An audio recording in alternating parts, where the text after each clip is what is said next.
Have you ever wondered why Marcos Jr. is betraying the Duterte family? It's a question that's been buzzing around, causing ripples in the political sphere of the Philippines. The two families, both powerhouses in their own right, are now seemingly at odds with one another. At the heart of this tension, we find Davao City Mayor Sebastian Duterte, who recently took a swipe at President Ferdinand Marcos Jr.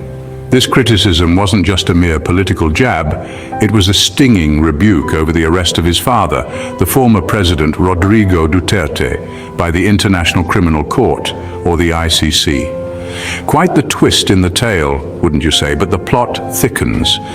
Our story doesn't just start with an arrest, it reaches back into the annals of history.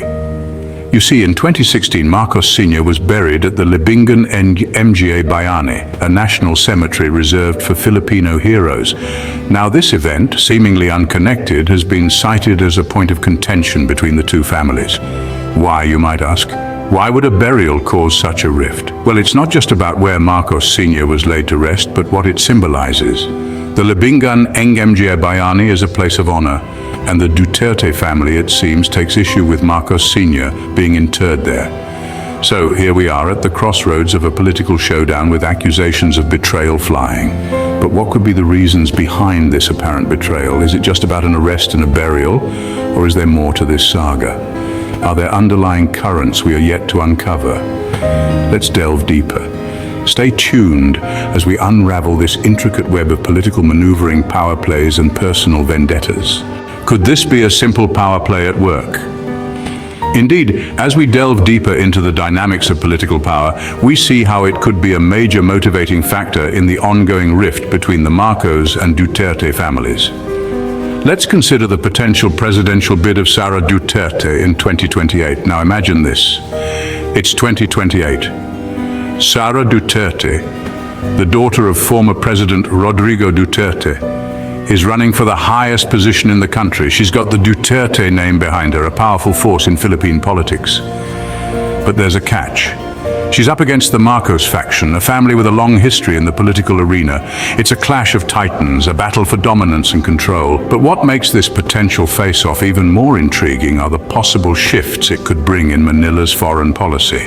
Remember, the Philippines is not just an island nation, but a key player in the global arena. Any change in leadership could ripple outwards, affecting relations with other countries and international organizations. Let's say Sara Duterte wins the presidential bid. Will she continue the renewed alliance with the US, increased military cooperation with Japan, and support for the Quad and AUKUS, as initiated by Marcos Jr.? Or will she chart a new course, one that aligns more closely with her father's policies? On the other hand, if a Marcos takes the reins again, will we see a continuation of the current foreign policy? Will the Philippines further strengthen its ties with the US and Japan while distancing itself from China's less fulfilling investments? These questions illustrate how the power play between these two families is not just about who gets to sit in Malacanang Palace. It's about the direction the Philippines will take on the world stage. But is it just about power, or are there underlying factors at play? As we'll see in the next scene, there's more to this story than meets the eye. What role does foreign policy play in this complex situation? Now let's turn our attention to the international stage. Under the leadership of President Marcos Bongbong Jr., we've seen a significant shift in Philippine foreign policy. This isn't just a matter of diplomatic handshakes and photo ops, it's a strategic move, a game of chess on a global scale. Take a moment to consider the renewed alliance with the United States. Why the sudden rekindling of this relationship, you might ask? Well, it's been marked by an increase in economic and military engagement. It appears that the US is back in the game, providing support and resources that contrast sharply with China's less fulfilling investments. But the US isn't the only country on the Philippines' radar. There's also been a surge in military cooperation with Japan. Now, isn't that interesting? It's almost like the Philippines is creating a network of alliances, isn't it? And then there's the Quad and AUKUS. The Philippines' support of these strategic partnerships sends a clear message to the world. The country is not afraid to align itself with powerful allies. It's a bold move, a clear statement of intent. So what does all this mean for the Marcos and Duterte families?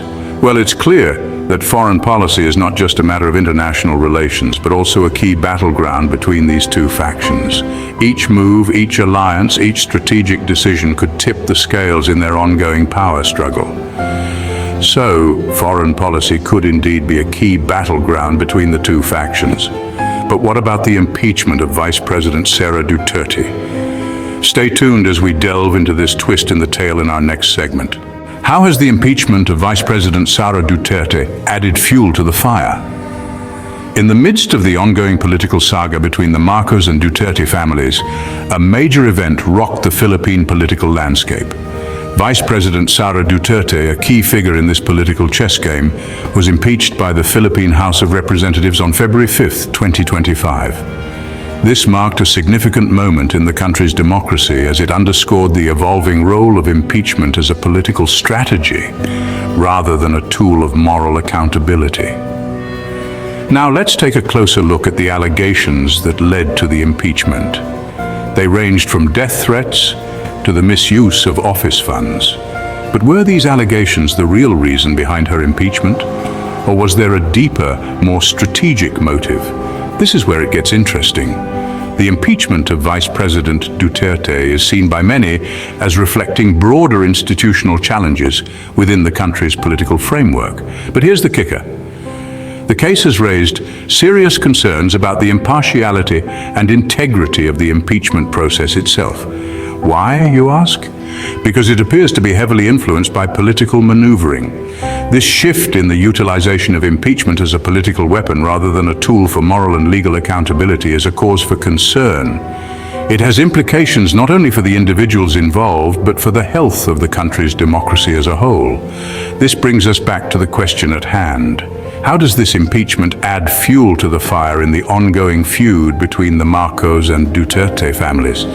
Well, it certainly intensifies the political tension and stakes, making the rift between these two political powerhouses even more apparent and volatile.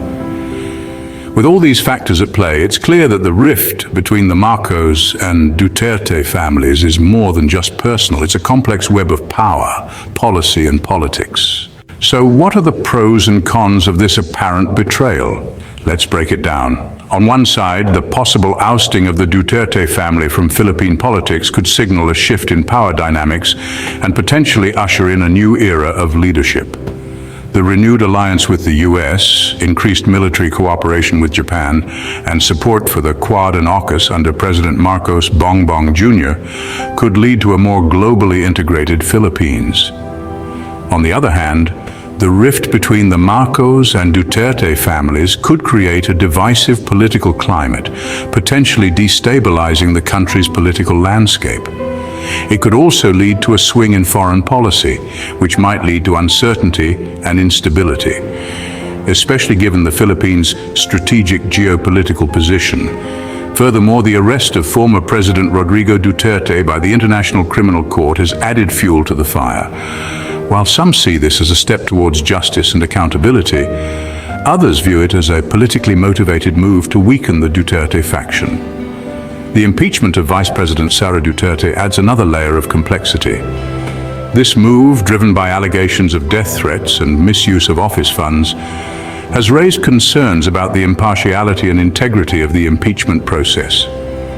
It also underscores the need for public vigilance and stronger democratic safeguards in the country.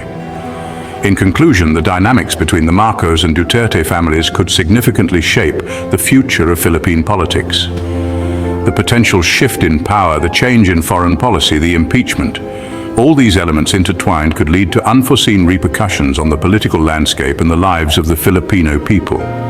Are we witnessing a pivotal moment in Philippine politics? And what could this mean for the future of the country? Keep wondering and remember to subscribe for more amazing content. Don't miss out on future explorations and discoveries. Hit subscribe and ring the bell to stay updated with our new content. Your journey of wonder continues with every video. Stay connected and engaged on social media. Continue the conversation, follow us. Thank you for being a part of the Have You Ever Wondered community. Keep wondering, keep discovering. Until next time.